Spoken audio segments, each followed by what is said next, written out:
she was asking what is the most ideal minimal setup to start my YouTube channel.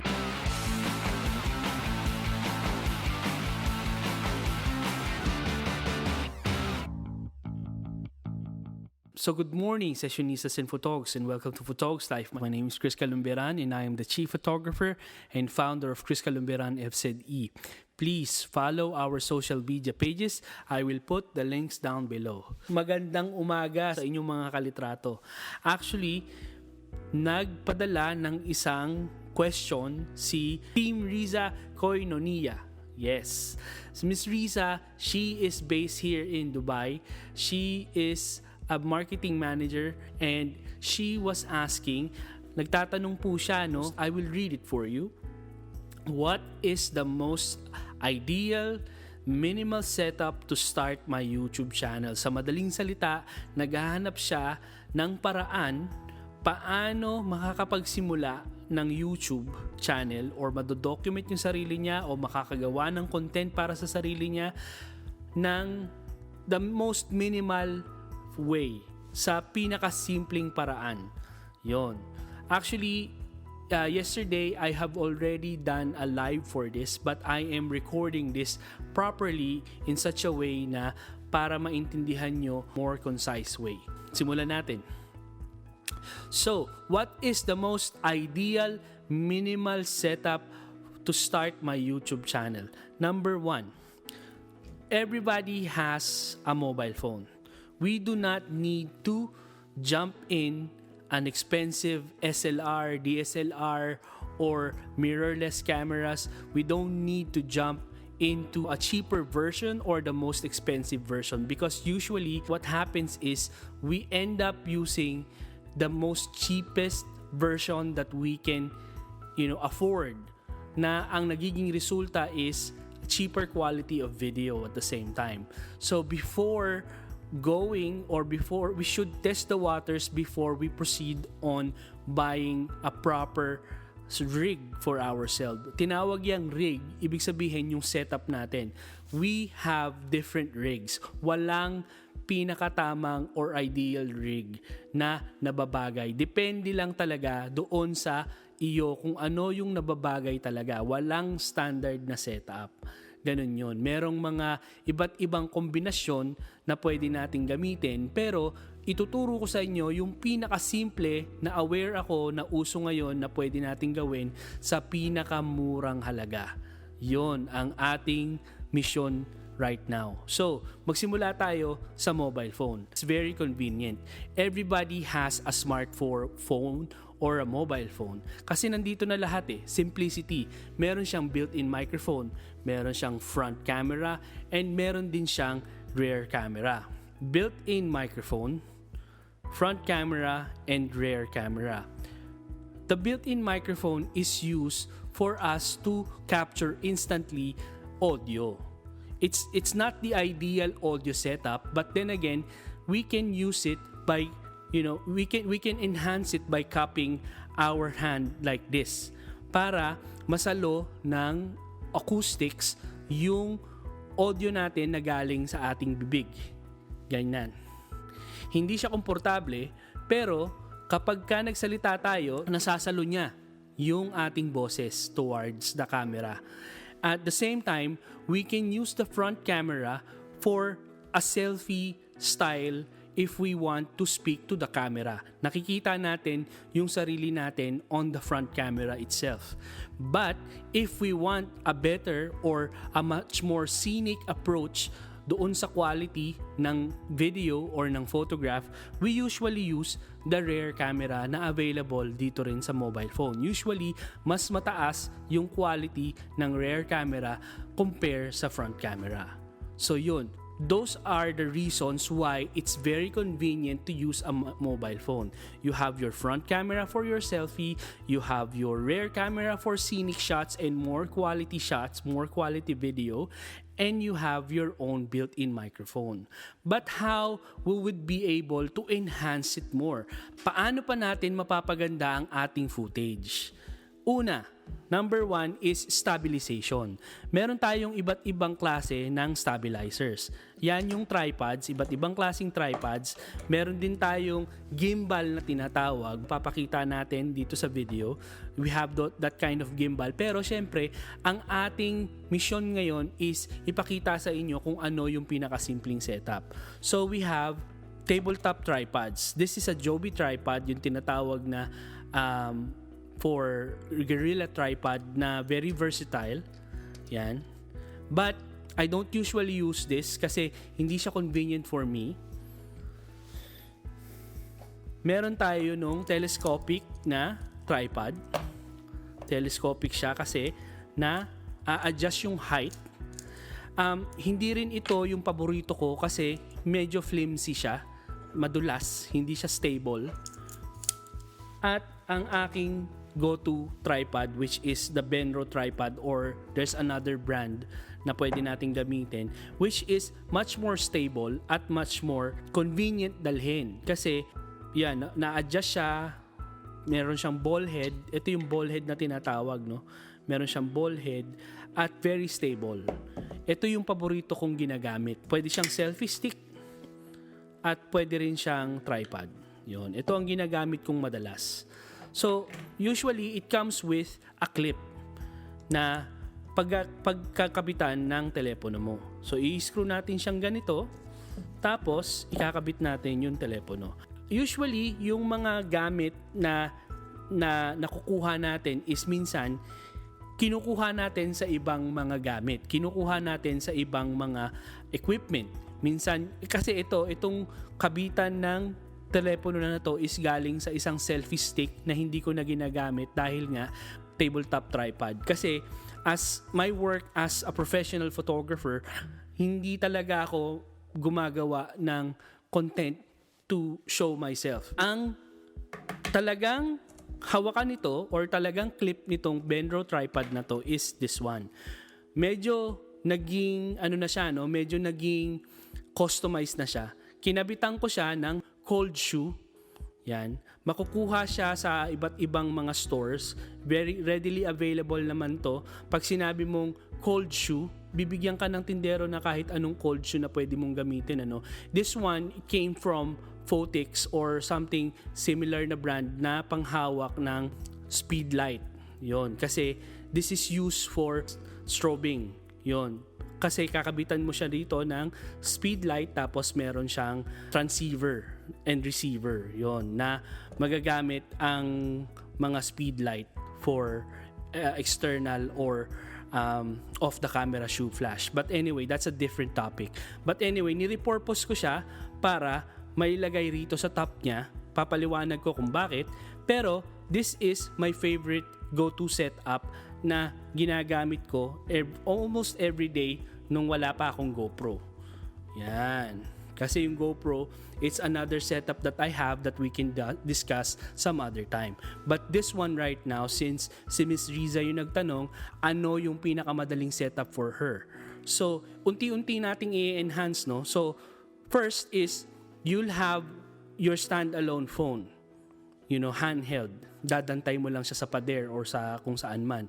But once you have a tripod, desktop tripod or a table tripod, may stabilize mo na yung camera mo. So you can put it anywhere, you can place it anywhere, and you can try to speak para hindi na masyadong magalaw handheld yung telepono mo. Stabilized na siya. And you can take better photographs in nighttime or in less lighting situations. Yun. So, bakit ko siya kinabitan ng cold shoe? Ang tawag nga pala sa kanya is cold shoe kasi merong cold shoe at merong hot shoe. Yun. Dalawa yung klase ng shoe. Isang cold shoe, isang hot shoe. Bakit tinawag na cold shoe ito? Kasi wala siyang contact na electric. There is no electric contact with this one, with the cold shoe. Ang hot shoe, makikita mo siya on top of your camera itself. On top of the camera itself. Yun ang hot shoe. Kasi meron siyang electric connection. Kaya siya tinawag na hot shoe. So, para saan ba tong cold shoe na to, no? Para na itanong natin. Pwede siyang kabitan ng ilaw. Pwede siyang kabitan ng ilaw. Yan, bibili ka nitong adapter. Yan. pwede siyang kabitan ng ilaw just in case. Yan, kung madilim yung sitwasyon mo. Yun. Pero syempre, yung weight nito is not designed for this. Actually, kinabit ko to not for the ilaw, no? Kinabit ko to for something else, which is more convenient. Is ang uunahin mo is sound, di ba? Kasi obviously when you are doing a video, usually you will do the video with ample lighting. Yung maganda yung ilaw, no? Pipili ka ng ilaw, either external light yan, external light, or natural light. Usually next to a window, usually outdoor, under the shade. So, yung ilaw, readily available na yan eh. So, kung magkakabit ako ng cold shoe dito sa ibabaw nito, which is hindi naman ganun ka tibay yung kanyang foundation, gagamit na lang ako ng microphone.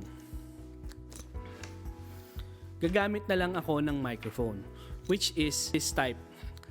Actually, mura lang siya. Mura lang tong microphone na to. Nabili ko like around $150, 150 dirhams here in UAE. Boya yung kanyang tatak. Yan. It comes with 3 different parts, no? This is the cold shoe part na magkakabit dito sa cold shoe na kinabit ko, customized with a double-sided tape. Yan. Naka-double-sided tape siya. Yan.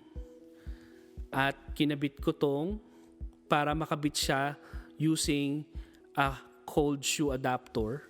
And then, ikakabit natin yung microphone on top. Ganyan siya. Ganyan ang itsura niyan. If you're going to ask me if I can start vlogging already, not yet. Kasi hindi pa siya konektado sa phone mo. Usually, ang Android merong jack. Meron siyang 3.5 jack na kasama. Dalawa yung type ng microphone cables na kasama ng ganitong setup, no? Meron siyang 2.5 na jack. Actually, this one came from a different microphone, no? Sa Rode microphone. This is a 2.5 jack. Yan. 2.5 jack meaning to say it's shorter than the 3.5 and ang kanyang line is dalawa. Isang stereo siya, left and right. Stereo sound. So pwede mo siyang ikabit dito and this will work usually with your cameras. With the camera, with the DSLR, with the mirrorless, this usually works with the DSLR. But the right cable that you would be using for this is isang 2.5 which you connect to the microphone, 2.5, at isang 3.5 na tatlo yung guhit. So, meron siyang out, which is the left and right sound, and in, which is the microphone. So, built siya for smartphones. They are built for smartphones. Yan. Android usually. But, when it comes to your iOS or when it comes to your Apple iPhones, meron tayong tinatawag na lightning adapter. So if you have already this type of setup, the 2.5 jack na konektado sa microphone and the connector for your Android which is a 3.5, you can directly connect this already. You can directly connect this. You can directly use this. But if you only have this type, which is a 2.5 jack, both 2.5, you would need another adapter, which is the adapter for 2.5 to 3.5. This is sold separately sa Rode microphones din, no? So you will connect the 2.5 male to the 2.5 female here, and this will go to your mobile phone. Kung ito lang ang iyong kable, no? It will go to your mobile phone. Otherwise, if you are using iPhone, you will use the lightning connector. So, ganun siya. Ganito yung itsura niya. Yan. If you are an iPhone user, it was a complicated journey for me when I was using iPhone. I used to have an iPhone 8. Yan. Ito yung aking rig before while I was using this Rode microphone. wala siya kasing ganitong klase ng cable na kasama. It only has this red cable designed for your DSLR and your mirrorless cameras. So, I can vlog now with this? Yes, definitely you can vlog now with this. But meron pa ba tayong enhancement na makakabit to improve our vlogging experience, to improve our vlogging rig? Meron pa. This is what you call a dead cat. What happens is, kung nasa labas ka and it's windy outside, you can connect this to your microphone to filter the wind para malinis yung iyong audio, your voice, you know? Yan. So for this setup, it will cost you around, say, around $100 less. Yun, $100 less. Because this one is around $50 and this one is around $20. Yun. Siguro mga $70 meron ka na nito. Meron ka ng ganitong setup. Plus yung light, this is around, say, $100 per se. Yun. Pero obviously, if you're going to start with your vlogging experience, basic vlogging setup rig, this is the most convenient for me and what I recommend for you to set up. Kasi nga, meron na siyang front camera that you can use for vlogging so you can see yourself. Meron na rin siyang rear camera if you choose to take more scenic and more quality shots, and also the microphone jack na magagamit mo for your speech or for your audio capture. Ngayon, if you are going to an event or an event that you would use your phone more, you can also always buy another connector, which is an external battery, no? So what will happen is you will have your external battery connected here, and somehow you would have to find a way how you can connect this to your, to your rig. Yon. So ganyan. Pwede mo siyang lagyan ng another battery here that you can connect your rig like this, and then set up ka na.